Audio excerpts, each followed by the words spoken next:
సంవత్సరాల తరబడి government job కోసం వేచి చూస్తున్నారా? కేవలం 8 నెలల్లో మీ కల నెరవేర్చుకోండి. వెంటనే కింది నెంబర్స్ కి కాల్ చేయండి. అమెరికాలో ఘోర ప్రమాదం, పర్వతారోహణలో అపశృతి. నార్త్ ఎర్లీ వింటర్స్ పిఎస్ ప్రాంతంలో ఘటన, ప్రమాదంలో 3 మృతి.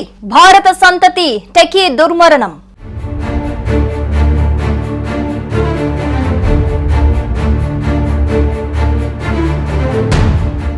అమెరికాలో ఘోర ప్రమాదం సంభవించింది. వాషింగ్టన్ రాష్ట్రంలోని నార్త్ క్యాసిట్స్ పర్వతారోహణకు వెళ్లిన ఓ 4 స్నేహితులు ప్రమాదానికి గురయ్యారు. పర్వతం దిగేటప్పుడు ప్రతికూల పరిస్థితుల్లో వారి యాంకర్ పాయింట్ అదుపు తప్పింది. ఫలితంగా ఆ 4 ఒక్కసారిగా 200 అడుగుల లోతులో పడిపోయారు.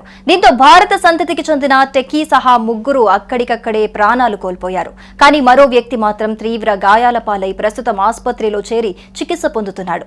కానీ ఇతడి పరిస్థితి కూడా విషమంగా ఉన్నట్లుగా తెలుస్తోంది.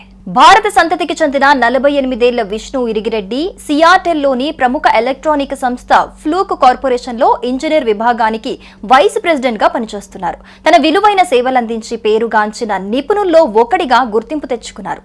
అలాగే మొదటి నుంచి ఇతడికి పర్వతారోహణపై అమితమైన ఆసక్తి ఉంది. అనేక సార్లు స్నేహితులతో పర్వతారోహణకు అమెరికాలో ఘోర ప్రమాదం, పర్వతారోహణలో అపశృతి. నార్త్ ఎర్లీ వింటర్స్ పిఎస్ ప్రాంతంలో ఘటన, ప్రమాదంలో 3 మృతి. భారత సంతతి టెకీ దుర్మరణం.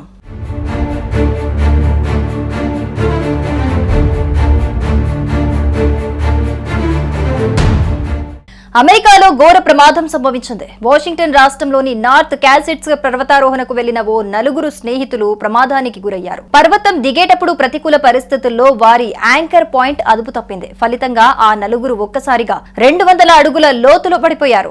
దీంతో భారత సంతతికి చెందిన టెకీ సహా 3 అక్కడికక్కడే ప్రాణాలు కోల్పోయారు. కానీ మరో వ్యక్తి మాత్రం తీవ్ర గాయాల పాలై ప్రస్తుతం ఆసుపత్రిలో చేరి చికిత్స పొందుతున్నాడు.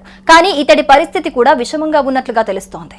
భారత సంతతికి చెందిన 48 ఏళ్ల విష్ణు ఇరిగిరెడ్డి సియాటెల్లోని ప్రముఖ ఎలక్ట్రానిక్ సంస్థ ఫ్లూక్ కార్పొరేషన్ లో ఇంజనీర్ విభాగానికి వైస్ ప్రెసిడెంట్ గా పనిచేస్తున్నారు. తన విలువైన సేవలందించి పేరుగాంచిన నిపుణుల్లో ఒకడిగా గుర్తింపు తెచ్చుకున్నారు.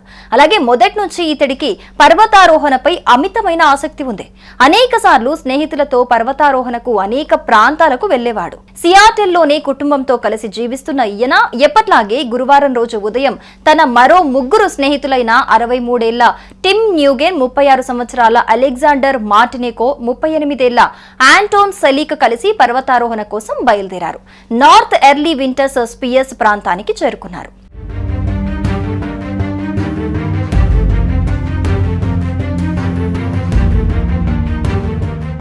అయితే ఎక్కేటప్పుడు బాగానే ఎక్కినప్పటికీ కిందకొచ్చేటప్పుడు ప్రమాదం జరిగింది. ముఖ్యంగా వారి యాంకర్ పాయింట్ అదుపు తప్పి ఒకేసారి 4 200 అడుగుల లోతులో కుప్పకూలిపోయారు. అయితే ఇందులో విష్ణు సహా టిమ్ న్యూగెన్, అలెగ్జాండర్ మార్టినేకో అక్కడికక్కడే ప్రాణాలు కోల్పోయారు. కానీ ఆంటోన్ సెలీక్ మాత్రం తీవ్ర గాయాల పాలయ్యారు.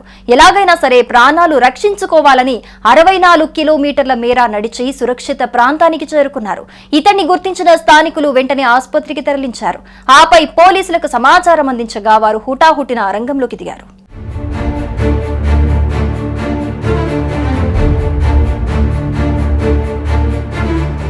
అప్పుడే ఆంటోన్ సెలీక్ జరిగిన ప్రమాదం గురించి వివరించి తన 3 స్నేహితులు చనిపోయినట్లుగా వెల్లడించారు.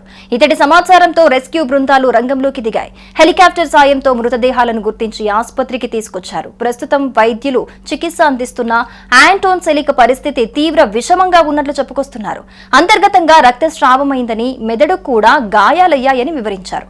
ఇక మరోవైపు విష్ణు మృతి విషయం తెలుసుకున్న అక్కడి కుటుంబ సభ్యులు కన్నీరు మున్నీరవుతున్నారు. చాలా బాగా పర్వత ఆరోహణ చేసే ఆయన అక్కడే ప్రమాదానికి గురై చనిపోవటాన్ని ఏమాత్రం జీర్ణించుకోలేకపోతున్నారు.